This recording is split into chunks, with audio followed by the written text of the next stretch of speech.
Selamat berjumpa kembali sahabat-sahabat doa pagi GKI Samanhudi. Satu hari lagi yang baru telah Tuhan berikan kepada kita. Terpujilah nama Tuhan. Dan sebelum kita mengisinya, mari bersama-sama kita merenungkan firman Tuhan. Kita berdoa. Bapa dalam surga, kami bersyukur untuk hari yang telah Engkau jadikan bagi kami. Kami mau mengisinya dengan benar. Oleh karena itu Tuhan, mari berkata-kata kepada kami. Kami mau mendengarnya. Di dalam nama Tuhan Yesus kami berdoa. Amin. Firman Tuhan terambil dari Amos 4 ayat 6-13. Perikopnya berjudul Orang Israel tidak mau berbalik kepada Tuhan. Saya bacakan. Sekalipun aku ini telah memberi kepadamu gigi yang tidak disentuh makanan di segala kotamu dan kekurangan roti di segala tempat kediamanmu, namun kamu tidak berbalik kepadaku. Demikianlah firman Tuhan. Aku pun telah menahan hujan daripadamu ketika 3 bulan lagi sebelum panen. Aku menurunkan hujan ke atas kota yang satu dan tidak menurunkan hujan ke atas kota yang lain. Ladang yang satu kehujanan dan ladang yang tidak kena hujan menjadi kering. Penduduk 2-3 kota pergi terhuyung-huyung ke satu kota untuk minum air. Tetapi mereka tidak menjadi puas. Namun kamu tidak berbalik kepadaku. Demikianlah firman Tuhan. Aku telah memukul kamu dengan hama dan penyakit gandum. Telah melayukan taman-tamanmu dan kebun-kebun anggurmu. Pohon-pohon ara dan pohon-pohon zaitunmu dimakan habis oleh belalang. Namun kamu tidak berbalik kepadaku. Demikianlah firman Tuhan. Aku telah melepas penyakit sampar ke antaramu seperti kepada orang Mesir. Aku telah membunuh terunamu dengan pedang pada waktu kudamu dijarah. Aku telah membuat bau busuk perkemahanmu tercium oleh hidungmu. Namun kamu tidak berbalik kepadaku. Demikianlah firman Tuhan. Aku telah menjungkir balikan kota-kota di antara kamu seperti Allah menjungkir balikan Sodom dan Gomora, sehingga kamu menjadi seperti puntung yang ditarik dari kebakaran. Namun kamu tidak berbalik kepadaku. Demikianlah firman Tuhan. Sebab itu, demikianlah akan kulakukan kepadamu, hai Israel. Oleh karena aku akan melakukan yang demikian kepadamu, maka bersiaplah untuk bertemu dengan Allahmu, hai Israel. Sebab sesungguhnya Dia yang membentuk gunung-gunung dan menciptakan angin, yang memberitahukan kepada manusia apa yang dipikirkannya, yang membuat fajar dari kegelapan dan yang berjejak di atas bukit-bukit bumi. Tuhan Allah semesta alam, itulah namanya. Jika saudara merasa gentar dengan ayat-ayat yang baru saja kita baca hari ini, saya juga. Biasanya di pagi hari kita mengharapkan ayat-ayat yang meneduhkan, yang menguatkan, yang memberi semangat, menjadi bekal kekuatan untuk melewati hari. Tetapi tidak hari ini. Semua dari kita mengerti dan mungkin sangat mengerti dan pasti pernah dihukum atau ditegur. Minimal saat kita masih kecil, kita sudah mencicipi hukuman. Nakal, kita dihukum oleh orang tua. Maksud mereka adalah untuk mendidik kita supaya kita tahu apa yang benar atau yang salah. Dan hukuman favorit mendiang ibu saya adalah mengurung kami anak-anaknya yang nakal beberapa jam di dalam kamar mandi. Sesudah dilepas, biasanya kami menjadi penurut sekali selama beberapa jam.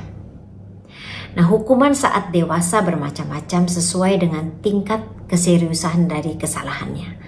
Misalnya di lingkungan kerja, mendapat teguran lisan, teguran tertulis, pemotongan hubungan kerja, pemotongan tunjangan, bahkan juga hukuman perdata, denda, sampai hukuman pidana.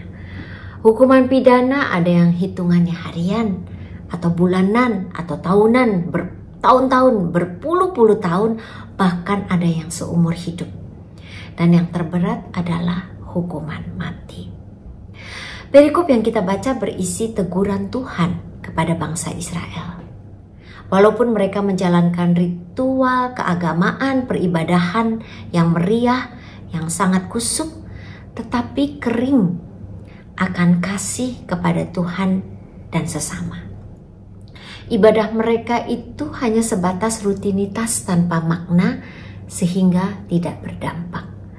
Tuhan menegur melalui kelaparan, melalui paceklik, kekeringan, hama, penyakit, bahkan kematian dan kehancuran kota.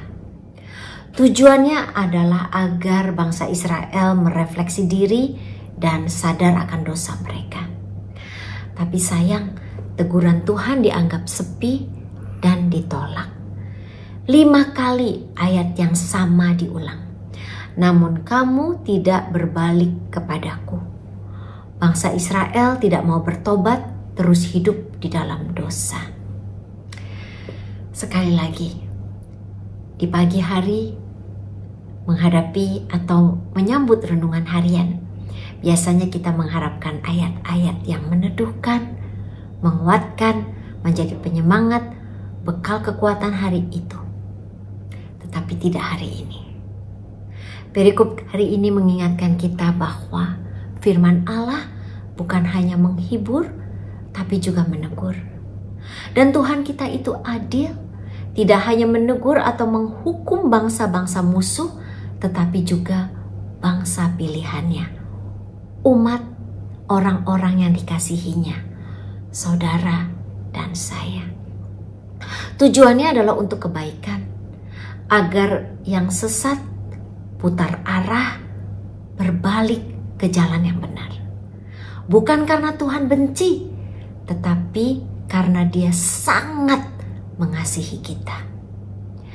Teguran Tuhan bisa datang dalam wujud beragam, melalui orang lain atau orang-orang yang kita hormati, atau bahkan melalui orang-orang yang kita tidak duga.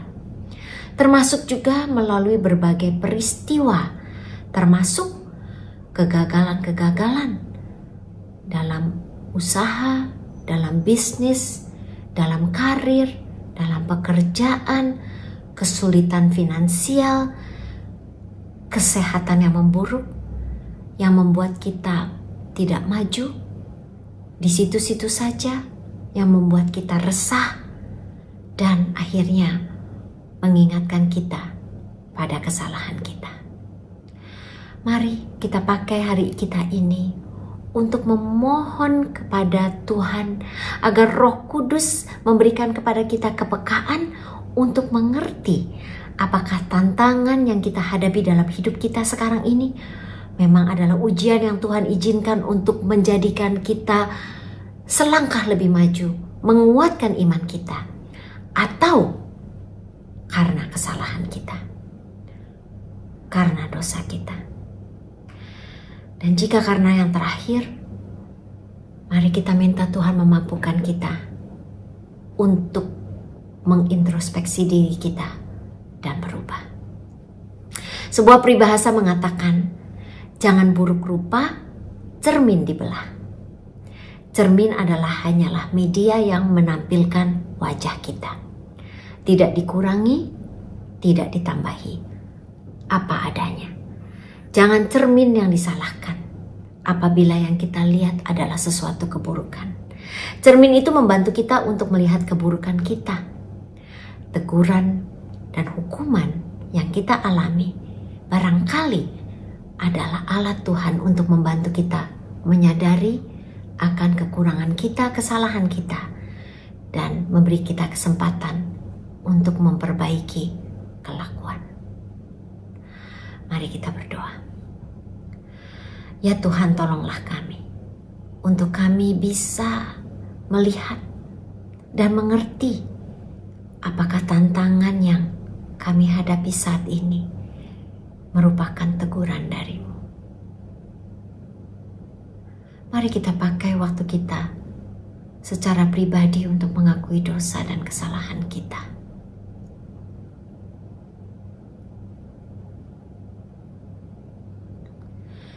Dan terima kasih Tuhan, Engkau memberikan kepada kami kesempatan untuk mengutarakan dan mencurahkan segala kerinduan, doa, permohonan, dan permintaan kami. Mari saudara, ucapkan kerinduan dan doamu, permohonanmu. Tuhan mendengarkan. Dan khususnya kami juga mau berdoa untuk pergolakan yang terjadi di dunia ini, baik di negara kami maupun di negara-negara yang dilanda peperangan. Tuhan, Engkau tolong Tuhan, curahkanlah perdamaian. Dan juga bagi para korban-korban perang ya Tuhan, tolong mereka, berikan kekuatan dan berikan pertolongan. Terima kasih ya Tuhan. Di dalam nama Tuhan Yesus, kami berdoa dan mengucapkan syukur. Amin. Bagi Bapak Ibu yang memiliki pergumulan khusus dan ingin didoakan, bisa menghubungi rekan-rekan pendeta di nomor berikut.